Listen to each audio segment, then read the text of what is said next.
So let's finish up by talking briefly about the entertainment context of the Spanish Golden Age, specifically, obviously, the theater.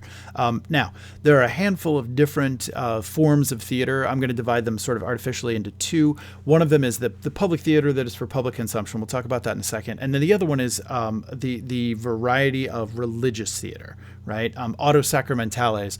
They're basically really elaborate morality plays that are done both outside for the people and at court. So some of the religious context of Spain is definitely reflected in the theater. We're going to not talk about the religious half of it. We're going to talk about the public half of it because I think that's much more relevant to Life's a Dream. This is not a morality play, and it is not an auto sacramentale, but it is really representative of the sort of action and adventure type plays that are going on during this day. So public theaters are primarily where you see theater in this day. And there's a real similarity both in sort of the business model and in terms of the physicality of the theater to Elizabethan England.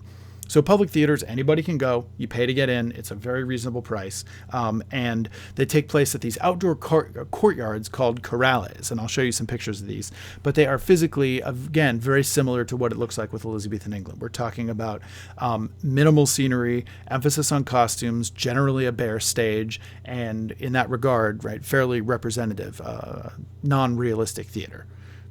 Think Shakespeare, and then I'll show you some images here in a minute. We have enough interest in the theater during the Golden Age. And remember, guys, this Golden Age theater, this is sort of the wheelhouse of that thing that Spain was doing at the time, which was doubling down on Spanish-obsessed escapist entertainment. So the kinds of plays that are being put on this public theaters are cloak and dagger plays. They're just exciting action, adventure, love story, kind of very simple, straightforward stuff. What that means is lots of people go to see them. And I'll talk about the numbers in a minute.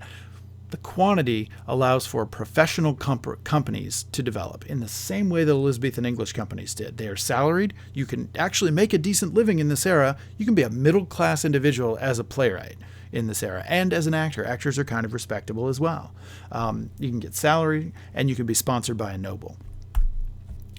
They are then broadly popular. Over the course of the 100 or so years of the Spanish Golden Age, in the neighborhood of 30,000 plays are written.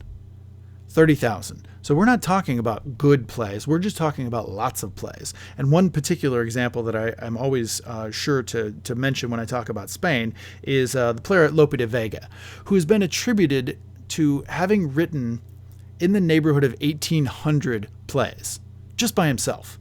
1,800 plays. So one of the things you note is if you're a person who's writing 1,800 plays, which that number might be impossible and might be sort of a historical myth, but even if it's half that, it's still a lot of plays. They're not going to be very good. They're going to be very similar. They're going to be repetitive. They're going to use the same stock characters, the same stock plot lines, and have pretty much the same kinds of endings. It's a lot more like American television today than it is like what we tend to think of when we think of the theater. So that's what's going on with the public theaters. And again, I'll show you some images here in a second. And then there are also court performances that go on. And generally speaking, it is not so much like Elizabethan England, where if your company at the Globe does a really good job, they might get invited to perform before the Queen. The court performances in Spain aren't really like that. They're much more about these big, showy, visually obsessive spectacles with lots of lavish Italian scenery, moving scenic pieces, and elaborate three-dimensional flat-painted backdrops. They're very similar to what was going on in Italy at the time, and not a lot like what was going on in England in that regard.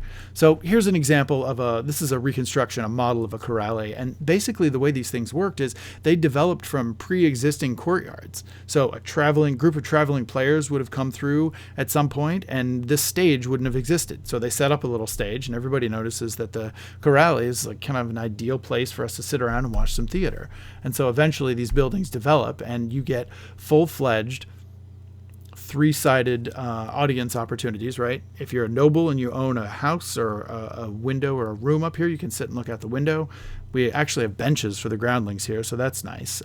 But it's very, very similar to what is going on in Elizabethan England. It's just not round and it's open on one side. But these corrales were really popular and kind of all over Spain at the time.